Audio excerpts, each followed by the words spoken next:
Assalamualaikum warahmatullahi wabarakatuh.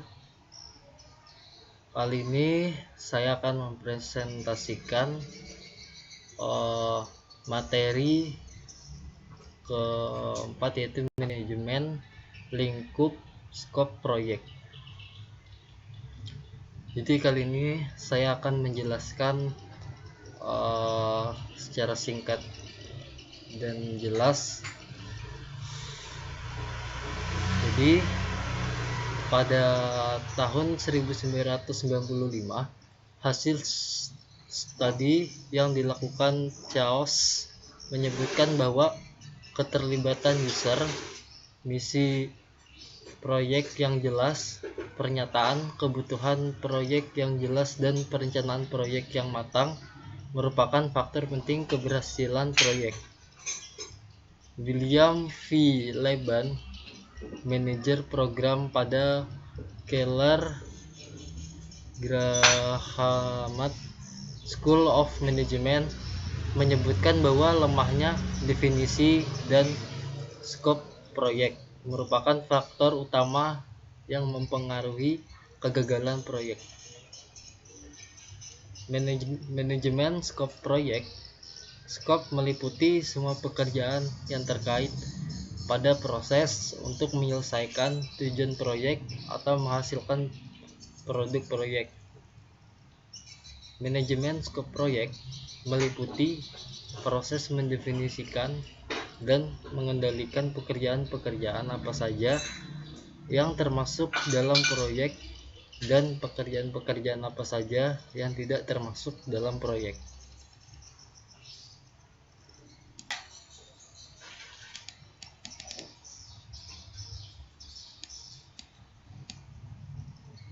Selanjutnya, manajemen skop pada tahapan initiating.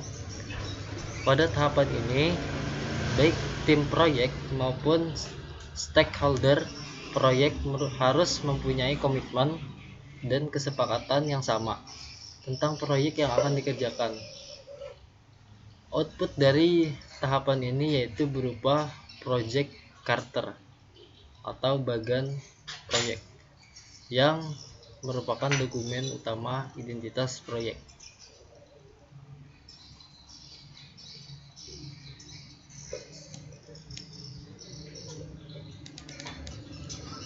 Lalu tujuan dari tahapan ini ialah menemukan area-area bisnis mana yang dapat ditingkatkan nilai keuntungannya dengan melalui dukungan teknologi informasi.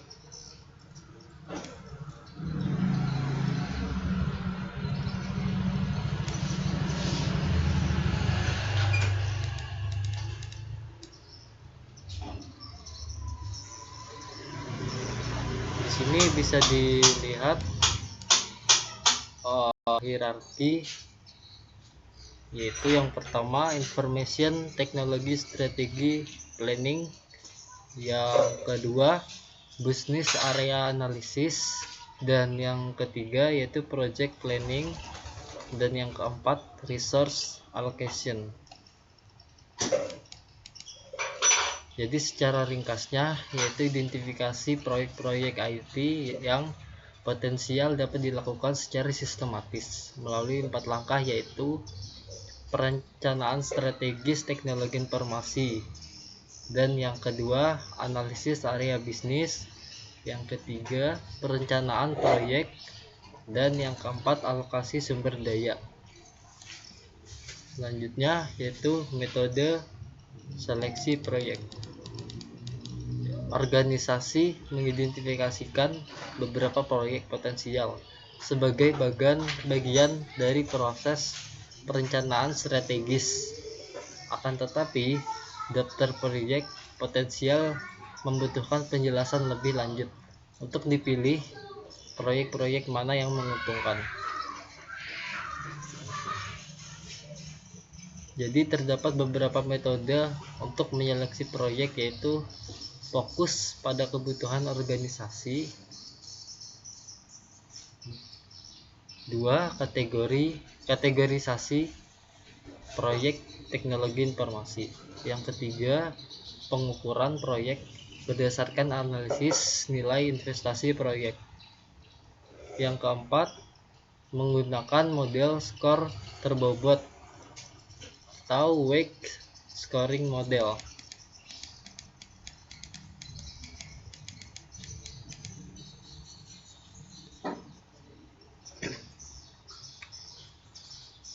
Jadi fokus pada kebutuhan organisasi, yaitu fokus pada kebutuhan apa yang dibutuhkan oleh organisasi tersebut untuk berjalannya proyek tadi.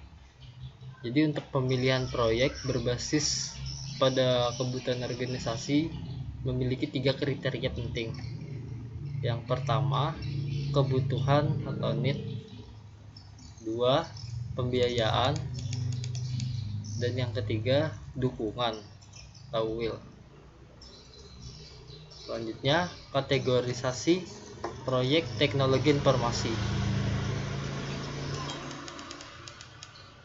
Metode lain yang dapat digunakan untuk seleksi proyek adalah metode kategori proyek berdasarkan penggerak atau pemicu proyek. Yang pertama, problem solving, yaitu proyek teknologi informasi yang dilaksanakan dalam rangka untuk mengatasi masalah yang sedang terjadi dalam organisasi atau dalam rangka mengantisipasi kemungkinan terjadinya masalah. Yang kedua, opportunity, yaitu proyek teknologi informasi yang dilaksanakan oleh karena adanya kesempatan untuk meningkatkan atau memperbaiki kinerja organisasi. Lalu yang ketiga, direktif proyek, yaitu proyek teknologi informasi yang dilaksanakan atas dasar permintaan manajemen, pemerintah, atau pengaruh eksternal lainnya. Selanjutnya, analisis nilai investasi proyek, yaitu merupakan metode pemilihan proyek berdasarkan analisis nilai investasi proyek. Beberapa pendekatan yang dapat digunakan antara lain yaitu analisis NPV atau Net Present Value. Yang kedua, ROI atau Return on Investment. Yang ketiga yaitu analisis periode pengembalian atau payback analysis dan model skor terbobot. Net Present Value yang pertama tadi ya, NPV. Metode ini merupakan metode yang memperhitungkan pola cash flow keseluruhan dari suatu investasi dalam kaitannya dengan waktu berdasarkan diskon rate tertentu.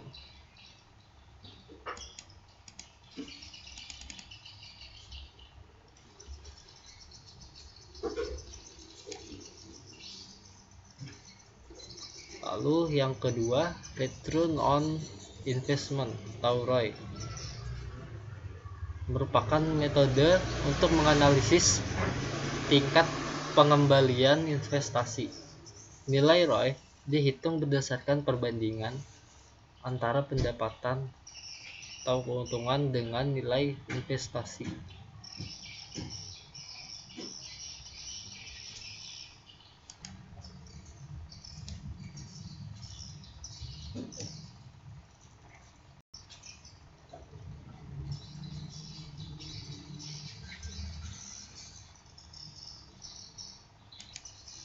Lalu yang ketiga, payback analysis atau analisis pengembalian. Payback analysis adalah metode untuk mengetahui periode waktu pengembalian atau waktu payback period. Artinya, seberapa lama waktu yang dibutuhkan agar nilai investasi proyek akan memberikan keuntungan. Payback period itu dihitung berdasarkan nilai kumulatif cash flow dari tahun ke tahun setelah diskonto.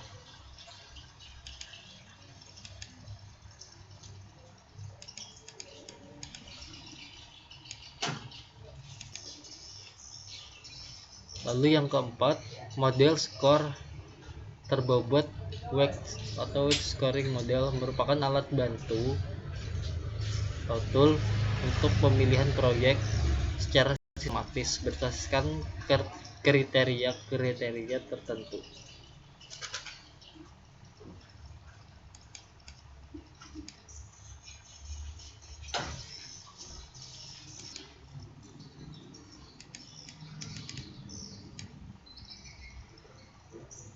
Bagian proyek.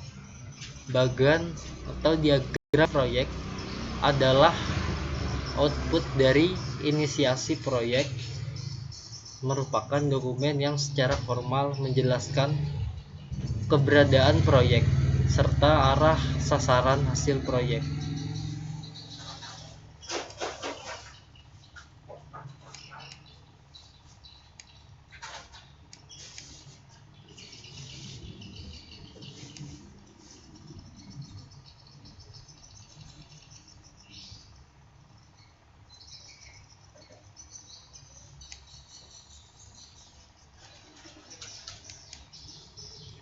Selanjutnya, manajemen scope pada tahapan planning. Aktivitas manajemen scope pada tahap planning adalah perencanaan lingkup proyek atau scope planning, dan pendefinisian lingkup proyek atau scope definition.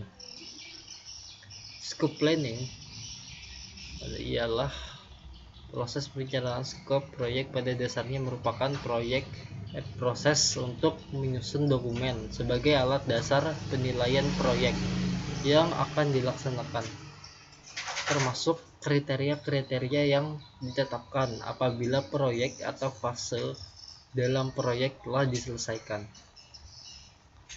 Jadi dalam perencanaan skop ini, aktivitas yang dikerjakan ialah yang pertama, mendeskripsikan pekerjaan utama dari proyek, dan yang kedua yaitu mendeskripsikan kriteria-kriteria yang harus dipenuhi. Jadi untuk output utama pada perencanaan skop ini berupa pernyataan skop atau scope statement. Pernyataan skop atau scope statement adalah dokumen yang digunakan untuk mengembangkan dan menjelaskan tentang pemahaman tentang skop proyek. Scope statement biasa juga disebut dengan statement of work atau SOW.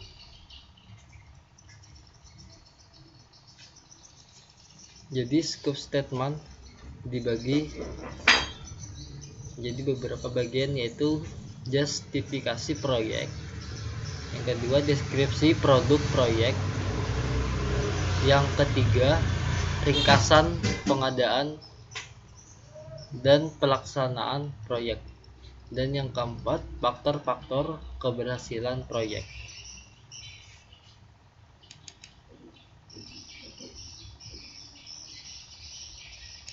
Selanjutnya, scope definition. Setelah perencanaan skop selesai, tahapan pada manajemen skop proyek berikutnya adalah mendefinisikan lebih lanjut pekerjaan-pekerjaan apa yang diperlukan pada proyek, dan kemudian merinci menjadi satuan-satuan pekerjaan.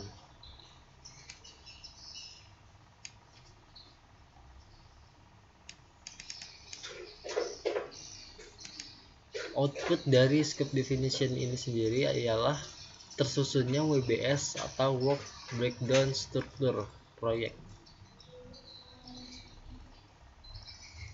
WBS atau Work Breakdown Structure adalah alat bantu untuk menganalisis pekerjaan-pekerjaan dalam proyek berbasis pada hasil atau berbasis proses atau fase.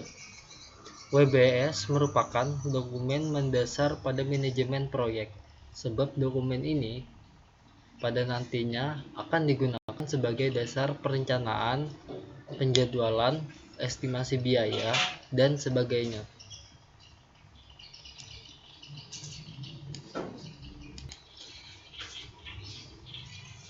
Sulit atau mudahnya membuat WBS itu tergantung pada pemahaman dan penguasaan manajer proyek terhadap proyek yang akan dikerjakan.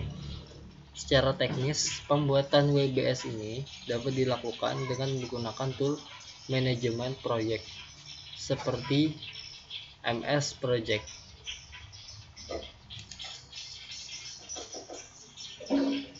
Beberapa pendekatan pembuatan WBS, beberapa cara pendekatan dalam membuat WBS yaitu antara lain menggunakan Gauntens. WBS disusun berdasarkan panduan yang standar. Yang kedua, pendekatan analogi, yaitu WBS disusun berdasarkan pada proyek-proyek sejenis yang telah ada sebelumnya. Manajemen scope pada tahapan controlling. Aktivitas manajemen scope berupa verifikasi scope atau scope verification dan kontrol perubahan scope atau scope change control. Melakukan verifikasi atas scope proyek sudah dirumuskan dan meminimalkan perubahan scope merupakan pekerjaan yang tidak mudah pada proyek-proyek IT. Verifikasi scope adalah aktivitas untuk memeriksa apakah skop proyek sudah sesuai dengan spesifikasi dan tujuan proyek.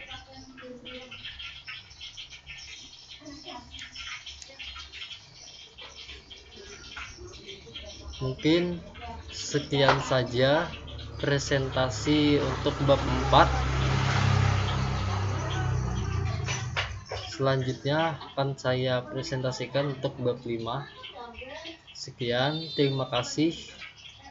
Assalamualaikum warahmatullahi wabarakatuh.